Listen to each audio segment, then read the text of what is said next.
नमस्कार मित्रों, RV IAS physics classes में आप सभी का हार्दिक स्वागत है। आज हम यहां उत्तर प्रदेश विशेष के महत्वपूर्ण प्रश्नों को लेकर आए हैं। यह वीडियो पीसीएस परीक्षा, समीक्षा अधिकारी परीक्षा, सहायक समीक्षा अधिकारी परीक्षा, उत्तर प्रदेश में होने वाली सभी परीक्षाओं के लिए महत्वपूर्ण है।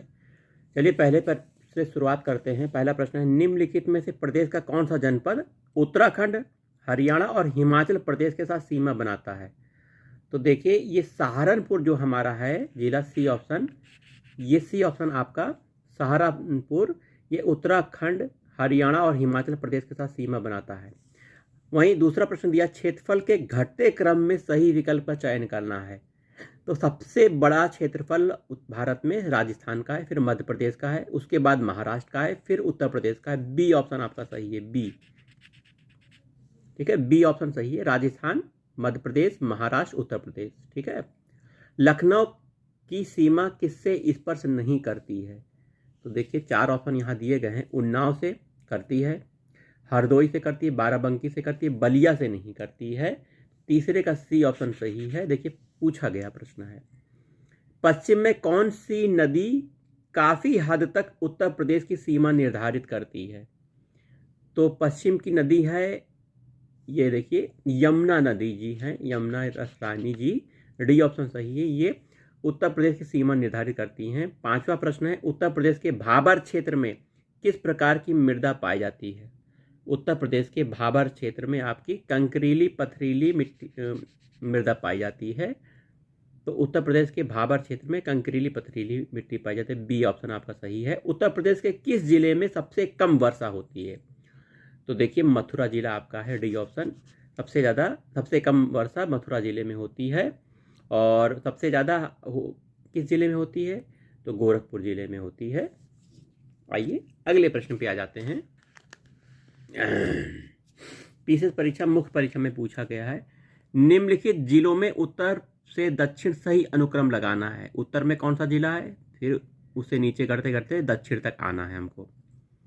तो सिद्धार्थनगर सबसे उत्तर में यहाँ पे दिख रहा है, फिर संत कबीर नगर, अंबेडकर नगर, फिर संत रविदास नगर, जिसको भदोही कहते हैं। बी ऑप्शन आपका सही है।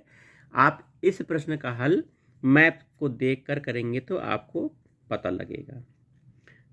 निम्नलिखित नगरों का भौगोलिक क्षेत्र की दृष्टि से सही घटता क्रम निकालना है। घटता क्रम निकालना है, याद रखिएगा। तो देखिए, इसमें वाराणसी, डी ऑप्शन वाराणसी, फिर गौतम बुद्ध नगर, बागपत और भदोही। डी ऑप्शन इसका सही है। मैप से पढ़ेंगे, क्षेत्रफल के हिसाब से यह आंसर देना था। मैप से पढ़ेंगे तो आपको अच्छा लगेगा। आइए अगला प्रश्न, किस जिले में, प्रदेश के किस जिले में सर्वाधिक वर्षा होती है? तो अभी हमने देखा मथुरा में सबसे कम वर्षा होती है और सबसे ज़्यादा गोरखपुर में होती है। डी ऑप्शन सही है, गोरखपुर में सबसे ज़्यादा वर्षा होती है। 9वें का डी आंसर सही है। फिर यहीं पे देखिए, क्षेत्रफल को बढ़ते क्रम में यहाँ पे व्यवस्थित करना है, सबसे छोटा पहले और उसके बाद बढ़ते बढ़ते बढ़ते सबसे बड़ा। ठीक है। तो गौतम बुद्ध नगर सबसे छोटा है, बाराबंकी उससे बड़ा है, मिर्जापुर उससे बड़ा है, सोनभद्र उससे बड़ा है। सी ऑप्शन आपका यहाँ सही प्रतीत हो रहा है, सी ऑप्शन सही है। ठीक है, सी ऑप्शन।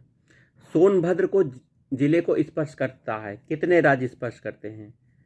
तो 3 और 4 राज्य तो स्पर्श करते हैं। अब इसमें 3 है कि 4 है, थोड़ा सा कंफ्यूजिंग है, लेकिन कंफ्यूजिंग दूर है। 4 राज्यों को स्पर्श करता है। हमने पिछले वीडियो में इसको बताया था कौन कौन से राज्य हैं जो सोनभद्र जिले को स्पर्श करते हैं। तो यहाँ देखिए, सोनभद्र से जिले सटे हुए राज्य आपके 4 हैं, मध्य प्रदेश, छत्तीसगढ़, झारखंड और बिहार। 4 याद रखिएगा। ठीक है। सहारनपुर से सटे हुए राज्य हैं हरियाणा, हिमाचल प्रदेश, उत्तराखंड। ठीक है। तो आइए, क्या हो गया प्रश्न, आपने व्याख्या भी देख ली। उत्तर प्रदेश में कौन सा क्षेत्र आद्यकल्प की प्राचीनतम शैलों से निर्मित है? तो कौन सा क्षेत्र आद्यकल्प? तो देखिए, बुंदेलखंड क्षेत्र जो है आपका, ए ऑप्शन, ये आद्यकल्प की पुरानी शैलों से निर्मित है। आपका ये 12वें का ए ऑप्शन आपका सही है। आइए अगले प्रश्न पे आ जाते हैं। क्षेत्रफल की दृष्टि से उत्तर प्रदेश का भारत के राज्यों में स्थान चौथा स्थान है। सबसे पहले आपका राजस्थान आता है ना। फिर उसके बाद मध्य प्रदेश, मध्य प्रदेश की महाराष्ट्र, फिर महाराष्ट्र के बाद उत्तर प्रदेश चौथा स्थान आता है। जूम कर दें, जूम नहीं हो रहा है, ये देखिए जूम हो गया। तो चौथा ऑप्शन, चतुर्थ स्थान आता है उत्तर प्रदेश का। निम्नलिखित में से किस जिले को अंतरराष्ट्रीय सीमा स्पर्श नहीं करती है? अंतरराष्ट्रीय सीमा किस जिले को? तो खाद्य सुरक्षा निरीक्षक का पेपर है और यह बस्ती जिले को कोई सीमा नहीं करती है। ठीक है, बलरामपुर, पीलीभीत और श्रावस्ती ये नेपाल से जुड़े हुए हैं। आप मैप से देख लीजिएगा, बस्ती इंटरलॉक है, मतलब इनके चारों ओर उत्तर प्रदेश के ही जिले जुड़े हुए हैं, जो कि अंतर्राष्ट्रीय सीमा को टच नहीं करती है। डी ऑप्शन सही है। निम्नलिखित क्षेत्रफल जिलों में क्षेत्रफल में सबसे छोटा कौन सा है? तो 4 ऑप्शन यहाँ पे दे दिए गए हैं, जूम नहीं हो रहा है, जो जूम करके आपसे मिलते हैं। देखिए, बनारस, वाराणसी, बी ऑप्शन जौनपुर, प्रयागराज और गाजीपुर। इसमें सबसे छोटा जिला कौन सा है? क्षेत्रफल की दृष्टि से पूछा गया है।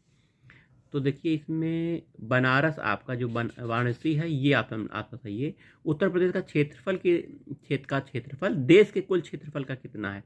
तो 7.3% है। इसका पिछले वीडियो में बताया जा चुका है। 19 का डी आंसर सही है। हाँ, सही है।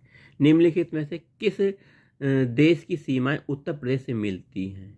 तो किस देश की सीमाएं उत्तर प्रदेश से मिलती है? तो देखिए, नेपाल की सीमा मिलती है। नेपाल के कई जिले टच करते हैं उत्तर प्रदेश की सीमा से।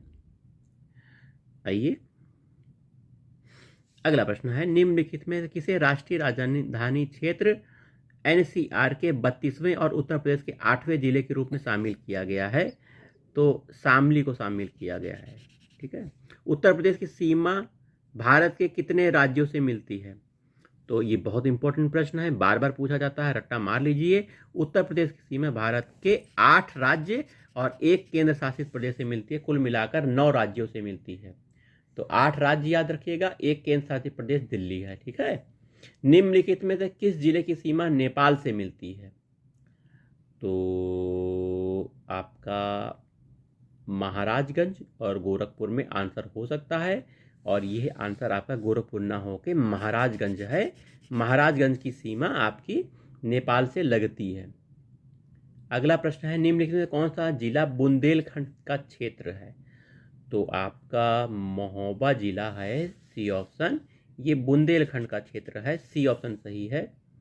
निम्नलिखित में से किसकी सीमा नेपाल से नहीं जुड़ती है? नहीं शब्द आ गया है। तो बलरामपुर नेपाल से जुड़ रहा है, श्रावस्ती नेपाल से जुड़ रहा है, लखीमपुर यह भी नेपाल से जुड़ रहा है, कुशीनगर 25 का सी ऑप्शन, कुशीनगर यह नहीं जुड़ता है नेपाल से, तो सी ऑप्शन सही है। अगला प्रश्न देख लेते हैं, निम्न में कौन जिला क्षेत्रफल में सबसे छोटा है? तो हापुड़ जिला आपका यहाँ पे क्षेत्रफल में सबसे छोटा है, हापुड़ जिला। ठीक है।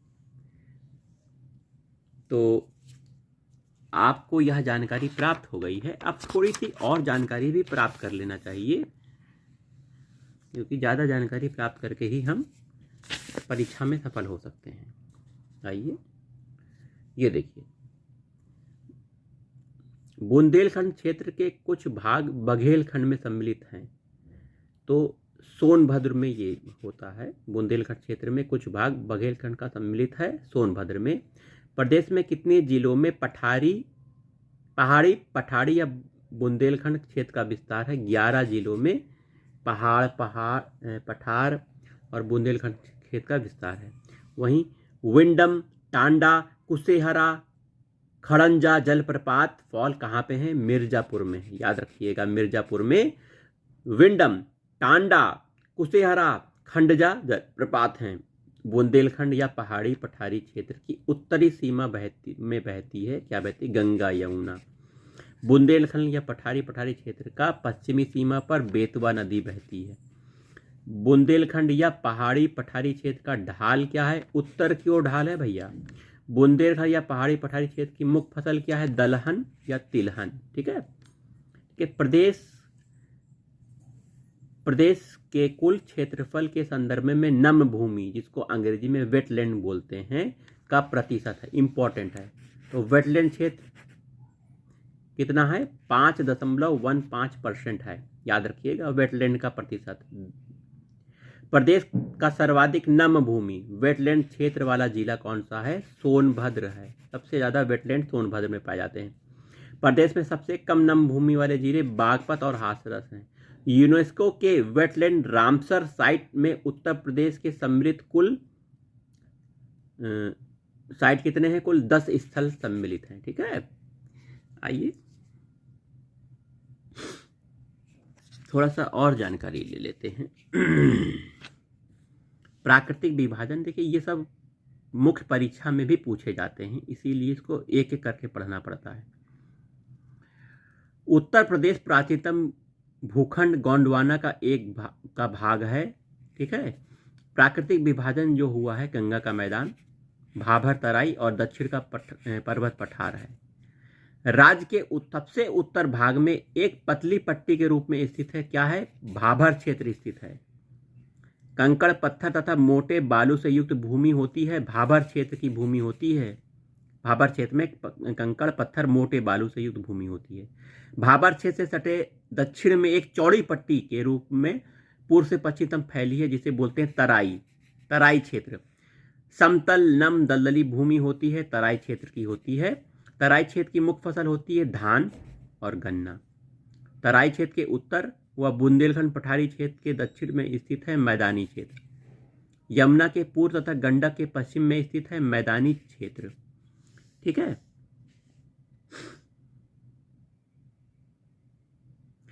मैदानी क्षेत्र में नवीन कॉप निक्षेपों को कहा जाता है खादर। नवीन मिट्टी जो निक्षेप हो जाती है मैदानी क्षेत्रों में, उसे खादर बोलते हैं या कछार बोलते हैं। वहीं मैदानी क्षेत्र में पुराने काप निक्षेप को बांगर कहा जाता है। याद रखिएगा, पुराने निक्षेप को बांगर, नए निक्षेप को खादर। मैदानी क्षेत्र की ऊंचाई 80 से 300 मीटर है। मैदानी क्षेत्र के ढाल उत्तर पश्चिम से है, दक्षिण पूर्व की ओर है। वहीं खादर क्षेत्र में नदियों द्वारा आवरण क्षय होने से बनता है, बीहड़ बनता है। चंबल के बीहड़ आपको याद होगा। प्रदेश में सर्वाधिक बीहड़ों का निर्माण चंबल और यमुना तट पर है। ठीक है, मैदानी क्षेत्र की मुख्य फसलें गेहूं, धान, आलू है।